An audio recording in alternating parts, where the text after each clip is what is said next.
La plus grande de nos richesses ne se mesure pas en millions. Nous vous faisons découvrir des ovnis pour vous permettre d'en devenir un, vous aussi. Sportifs, entrepreneurs, artistes, ils nous partagent chaque semaine leurs récits de véritables trésors d'informations.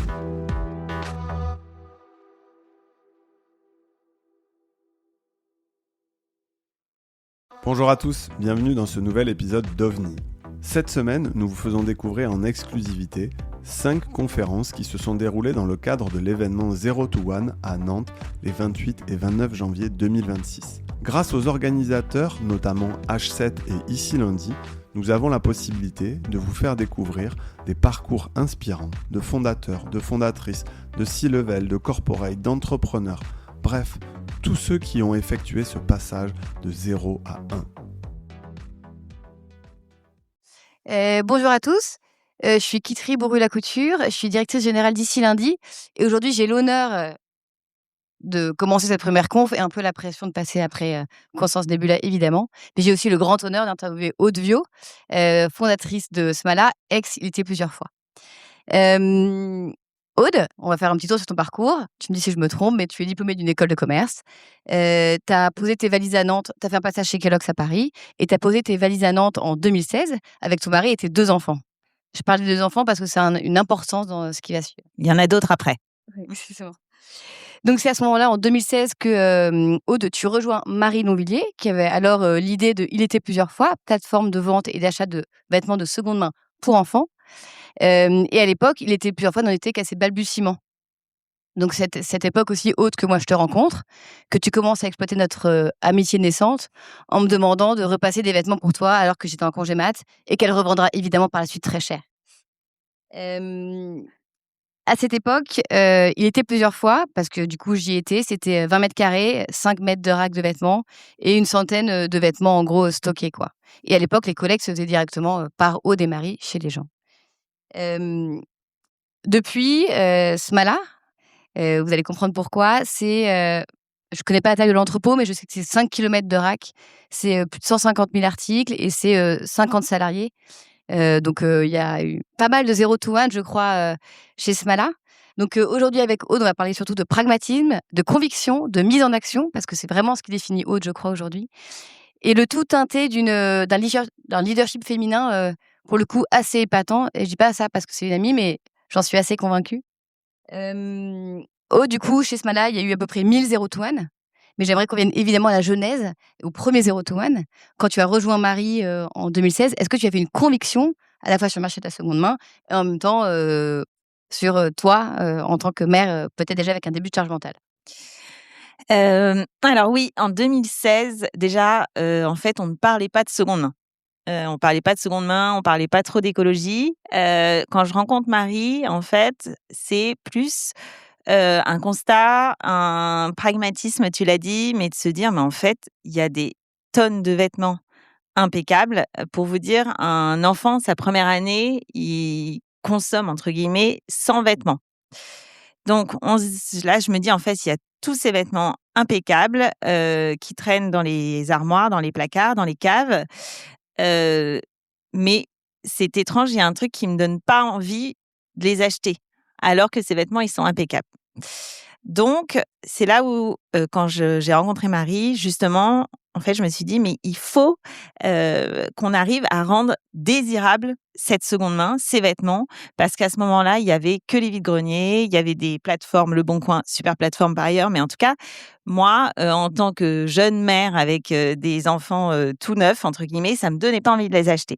Et donc on s'est, dit: «Il faut à la fois rendre désirable, presque comme le neuf, l'expérience et le produit, le revaloriser et aussi, décliner en fait cette désirabilité sur toute l'expérience, à la fois d'achat et de revente et donc de simplifier, d'apporter de la qualité, finalement, en se rapprochant vraiment des standards du neuf. OK, et donc c'est à ce moment-là que je crois que vous commencez à mettre en place ce service qui, pour le coup, très vite à ressembler effectivement à de la seconde main premium. Mais comment vous gériez concrètement les opérations au début? Parce que pour le coup, à part utiliser des copines, oh, On en a utilisé pas mal.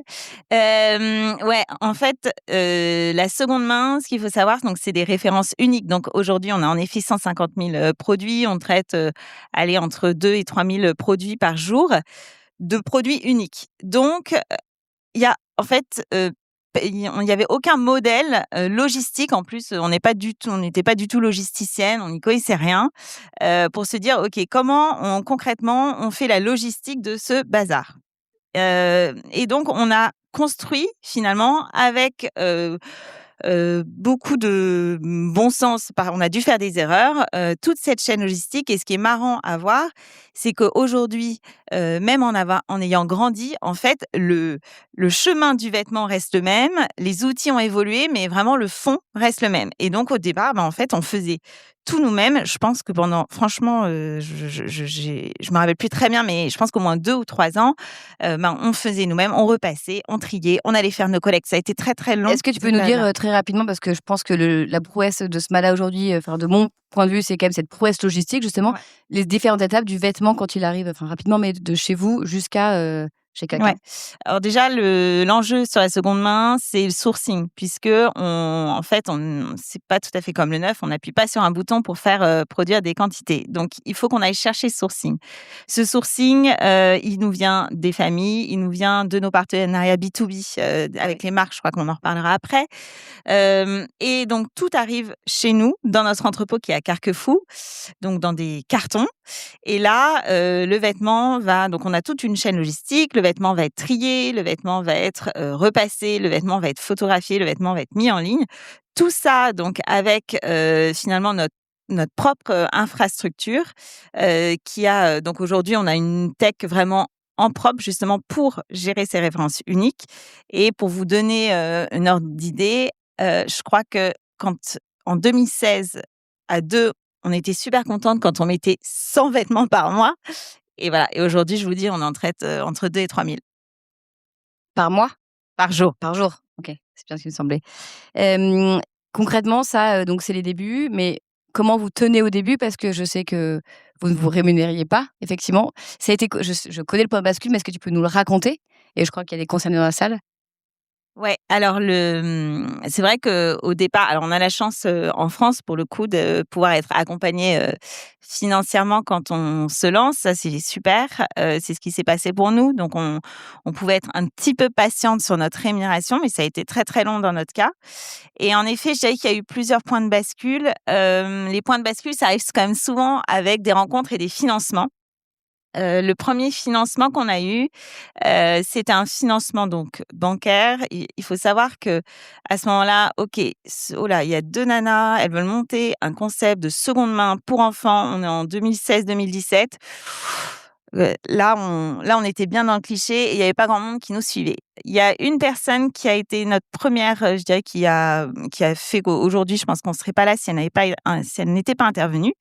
C'est une personne qui était là tout à l'heure, qui s'appelle Catherine Laborde, qui s'est battue, mais comme une lionne pour qu'on ait notre premier emprunt. Et ça a marché. Donc ça, c'était la première brique avec laquelle on a pu investir un petit peu. Et puis après, on a rejoint un startup studio qui s'appelle Imagination Machine, Qui est basé au Palace qui aussi. est basé au Palace. Ce qui est drôle, c'est que en fait, quand Rob est arrivé à Nantes, donc Rob, c'est le fondateur de ce startup studio, tout le monde nous dit: «Ah, faut que tu le rencontres, faut que tu le rencontres». Bon, OK, on va le rencontrer. Enfin, super, on va le rencontrer. Et puis Rob nous avait fait une première proposition pour nous accompagner. Et là, on s'est dit: «Non, non, pas la peine. Non, franchement, pas la peine», humblement. Et puis finalement, 3 mois plus tard, on s'est dit: «Attends, il y a peut-être quelque chose à faire». Donc là, on est allé retoquer à sa porte et en septembre 2018, on a intégré ce startup studio, Imagination Machine. Et en fait, Imagination Machine, ça nous a permis déjà, c'est à Nantes, une caution en fait qui nous a vachement aidé à, comment dire? À, crédibiliser notre projet. Nous, on avait un problème de crédibiliser notre projet Pourquoi? Je pense qu'il y avait plein de choses, pour être honnête. Je pense qu'il y avait le secteur, il y avait le fait qu'on était 2 femmes, il n'y a pas forcément de débat là-dessus, mais je pense là-dessus, on avait beaucoup de mal. Rob, Imagination Machine avait investi chez nous, donc ça crédibilisait le projet. Et puis après, plus dans notre façon de faire, ce qui a été super avec Imagination Machine, c'est que, on avait pour nous, c'était comme un filet de sécurité. En fait, ça nous permettait d'oser franchir des étapes en étant assurés que derrière, on n'était pas tout seul. Et donc en fait, alors c'est un filet de sécurité un peu virtuel, mais en fait, forcément, on osait, sauter, franchir les étapes, peut-être qu'on n'aurait pas franchi si Imagination Machine n'avait pas, été là à ce moment-là. OK, et je sais aussi que, à ce moment enfin, tu l'as dit aussi, en préparant l'interview, toi, tu es pas une militante, voilà. En revanche, tu es quelqu'un qui aime faire et tu es pas non plus une modeuse, même si tu es très bien Attends, lookée, évidemment. gonflé quand même. Mais, c'est pas non plus, ce pourquoi tu es allée vers ce métier. Tu parles d'un vrai métier de logistique. Est-ce que tu pensais, toi, à un moment donné, arriver vers un tel métier de logistique? Parce qu'au quotidien, ton métier, c'est de la logistique, en fait. Alors non, pas du tout, mais en effet, mon métier, il est clairement logistique, mais tu vois, enfin, je ferai pas de la j'ai quand même un vrai attrait pour le produit. Ça, c'est quand même, important. Donc non, je ne pensais pas du tout, mais surtout, je pensais pas qu'il fallait, quand on a à ce moment-là, en 2016-2017, qu'il fallait atteindre de tels volumes pour, y arriver. En fait, et justement, c'est quand on a rencontré Imagination Machine, où là, on parlait de centaines de milliers, de millions de vêtements, c'est là où je me suis dit: «Mais attends, en fait, il va falloir aller là pour y arriver». Ça me semblait, démesurément ambitieux, mais en fait, ça s'est construit au fur et à mesure et en effet, il avait pas tort puisque c'est un business où les marges sont toutes petites, puisque je vais pas rentrer dans les détails trop techniques, mais en fait, qu'on vende aujourd'hui un body à 4 € ou qu'on vende un manteau à 50 €, il y aura les mêmes opérations derrière. Donc en fait, on a un coût à absorber et chez l'enfant, il y a quand même beaucoup de body à 4 €. Ballot. Je pense que ce qui, aussi a un succès, de Il était bien soir slash Smala, parce qu'on n'a pas encore parlé du changement de nom, c'est, le marketing ou en tout cas, c'est, la communauté que vous avez agrégée. Tu peux nous parler de cette communauté qui est, comment dire? Réactive, sur, les réseaux sociaux. On parle de la mère de famille, en effet. Ouais, d'ailleurs, c'est un peu grâce à cette communauté qu'on s'est connus. En fait, ce qui était génial dans notre cas, c'est que la communauté, nous, qu'on vise, ce sont les, mamans, les mères de famille. Et les mamans, il y a une chose aussi qu'elles aiment, c'est, communiquer sur les réseaux sociaux. Donc c'est une cible qu'on arrivait à toucher finalement assez facilement. Aussi, je pense que, il y avait un côté où une identification en tout cas, peut-être à nos vies à nous. Donc on a créé ces communautés, sur Facebook au démarrage, pas loin, puis sur Instagram, puis voilà et c'est vrai qu'on a aujourd'hui une très belle communauté qui nous sert au quotidien notre business et on continue vachement à travailler en ce sens. Et il y a un autre levier pour le coup, qui vous sert beaucoup, c'est les partenariats B2B. Est-ce que tu peux nous en parler un peu? Ouais, alors ça, c'est quand on parle de sourcing, donc aller chercher tous ces vêtements, OK, les parents, c'est super, mais on se dit: «OK, comment on va réussir à scaler le sourcing?» À ce moment-là, on a commencé à travailler la piste de partenariat B2B, c'est-à-dire de proposer nos services aux marques. Donc aujourd'hui, on gère la seconde main de, Jacadi, de Verbaudet, feu IKKS malheureusement, là, on s'apprête à signer un nouveau partenariat. Le principe, c'est que les clients, en fait, confient leurs articles déjà utilisés à ces marques. Ces marques, en fait, mais en fait, derrière ces marques, c'est Smala et donc on opère toute la chaîne logistique pour eux ça nous sert à la fois de sourcing, c'est-à-dire que ces produits vont être commercialisés sur notre site Smala, mais on va aussi développer des sites en marque blanche pour ces marques de seconde main. Donc pour eux, c'est, un service déjà qu'ils proposent à leurs clients, c'est aussi une vitrine, une belle vitrine pour les marques en termes d'engagement. Je vois que le temps passe, mais il y a 2 autres points de bascule hyper importants chez Smala. Tu prends quelques paris quand même parfois impressionnants. Je sais pas si je t'aurais suivi, mais tu as eu raison. Il y a 3 ans, tu décides de changer de nom. Ouais. Tu peux nous en parler Ouais. Alors ce nom, il était plusieurs fois. Moi, je le traînais depuis le démarrage un peu comme un boulet. C'est pas un nom, c'est une espèce de phrase. En fait, dès qu'on est graphiquement, on n'arrivait pas à le positionner. Tout le monde nous disait ah oui, c'est toi. Il était une fois, il était 2 fois, il était un autre temps. Enfin bon, on avait tout. C'était l'enfer. Et puis donc on a levé des fonds. Changer de nom, c'est un vrai pari. Il faut le faire bien. Ça demande du temps, des moyens et de bien le faire. En 2022, on a levé des fonds. Pour moi, ça a été une priorité de changer de nom, mais pas que de changer de nom, de changer aussi, bien sûr, la charte, mais aussi de changer le message, le positionnement qu'on avait. Donc, Il était plusieurs fois, on est passé à Smala, d'un univers très doux, presque un peu précieux, on est passé à quelque chose de beaucoup plus actuel, beaucoup plus moderne, beaucoup plus dans la vraie vie des parents et dans laquelle, en tout cas, quelque chose qui me ressemblait peut-être davantage. J'étais plus alignée avec ce message, avec cette marque. Et ce qui est amusant, et on l'a fait aussi au moment de la rentrée, donc gros risque parce que pour nous la rentrée c'est le moment du pic d'activité, c'est vraiment le gros moment de l'année. Mais on s'est dit, en fait, quitte à le faire, il faut le faire à un moment où il va y avoir du trafic, où les gens vont comprendre le message.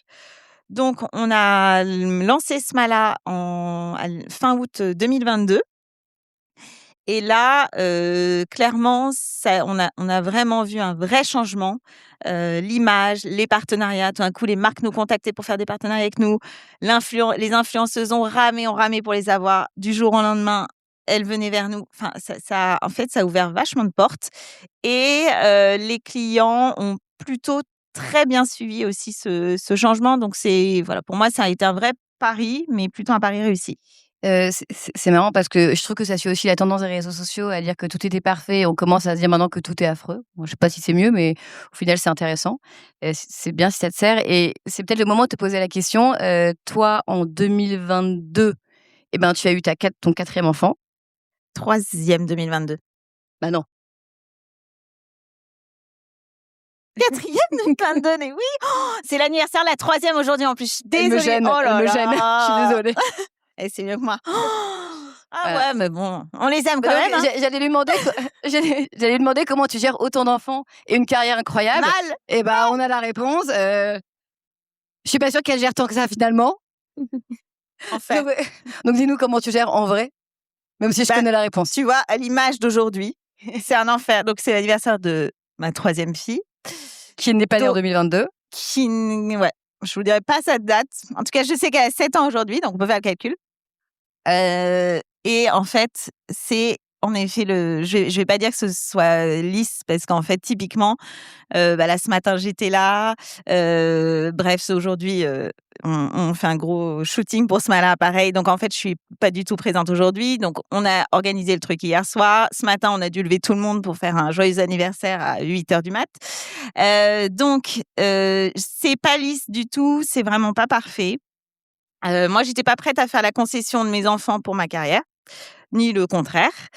Donc, clairement, je dirais, c'est un joyeux. Tout s'entremêle beaucoup. C'est un projet aussi qui est familial et ça, je trouve ça super sympa.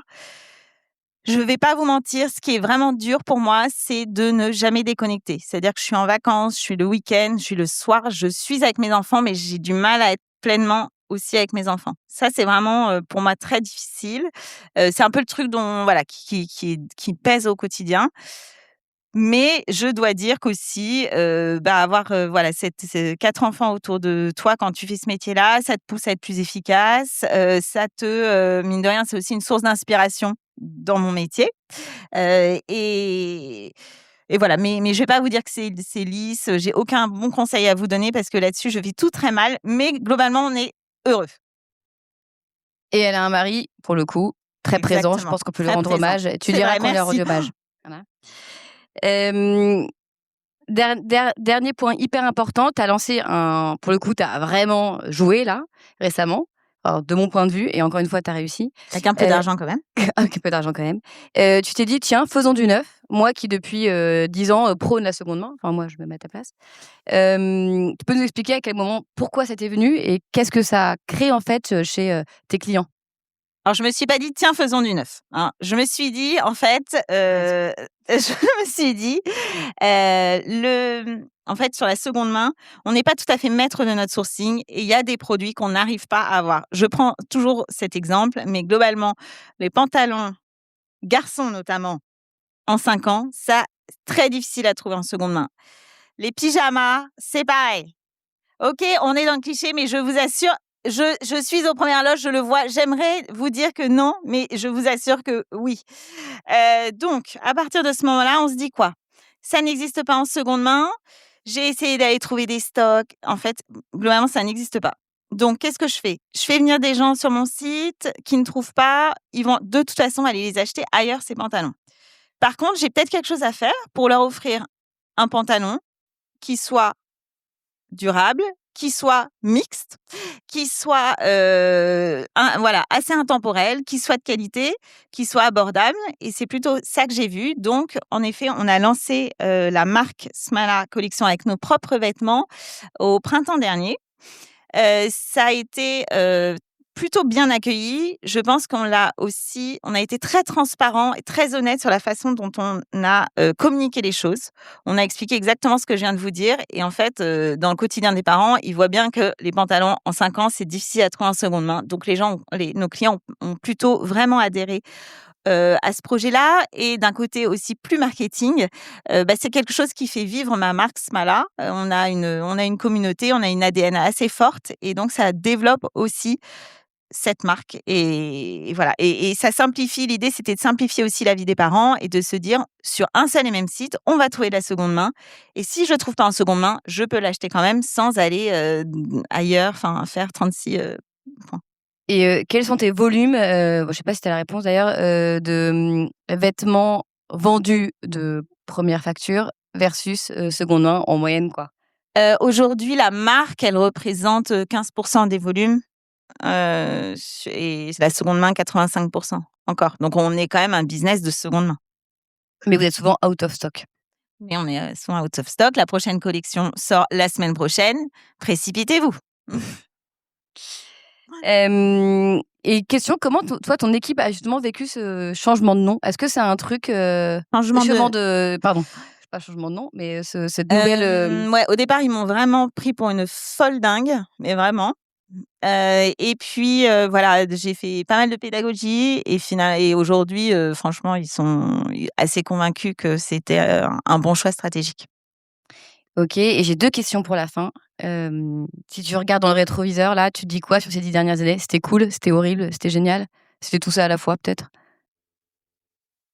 Ouais, je regarde pas trop, moi, je regarde pas trop dans le rétroviseur. Je dirais que c'est des années en effet, hyper intenses, hyper enrichissantes. Enfin voilà, c'est des années où on construit beaucoup, sa famille, sa vie pro. De mon côté, j'ai l'impression en effet d'une espèce de fourmilière, mais vraiment aujourd'hui, j'en retire quelque chose de très enrichissant. Aujourd'hui, tous les jours, même si, il y a des moments difficiles, mais en fait, je me dis: «Mais qu'est-ce que j'aime mon taf!» même si, c'est pas gagné, mais en fait, je fais le mieux que je peux et je suis hyper contente de ce que je fais.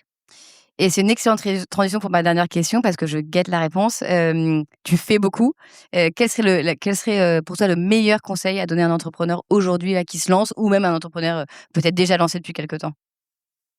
Oui, alors moi, j'aime faire. C'est vrai que j'aime faire. Je m'épanouis en faisant, en créant de moi-même. Je dirais donc c'est continuer en effet, continuer à faire. C'est souvent, en tout cas chez Smala, quand il y a un nouveau projet, c'est plutôt moi qui le démarre et qui le fait et je dirais j'ai un peu réfléchi à la question hier, et je me disais: «Mais en fait, je me suis aperçue que dans la vie, moi, j'ai une peur de pas mal de choses, mais il y a 2 choses qui me font profondément peur, c'est les regrets et la mort». C'est vrai. Et donc en fait, je me dis, quand, j'ai une idée, je me dis: «En fait, si je le fais pas, je vais regretter et si je le fais, bah, au pire, je vais pas mourir. Donc on avance». Et effectivement, tu m'as dit un truc très sensé pendant l'interview. C'est peut-être pas terminé là-dessus, mais tu m'as dit tant qu'on n'est pas mort, on est vivant. Ou tant qu'on est vivant, on n'est pas mort. A priori, c'est à peu près la même chose. Et je me suis dit que c'était complètement vrai et c'était vraiment très profond. Merci pour ça, Aude. Mais Petit côté en philosophe. fait, je rigole, mais je vois extrêmement bien ce que tu veux dire. Et je pense que c'est très propre aussi à des tempéraments. Et sans doute très propre à quelqu'un qui a une boîte de 50 personnes et en même temps a 4 enfants et une vie à mener. Merci infiniment, Aude. C'est toujours très rigolo de t'avoir dans cette Merci, Guitry. posture-là. Merci à tous. Je me permets d'annoncer la prochaine conf avec Simon Robic, parce que vous ne voyez pas écrit sur ma feuille, mais je le vois bien là-bas, et Quentin Franck, construire ou vendre, en finir avec le mythe du produit parfait. Merci à tous. Merci.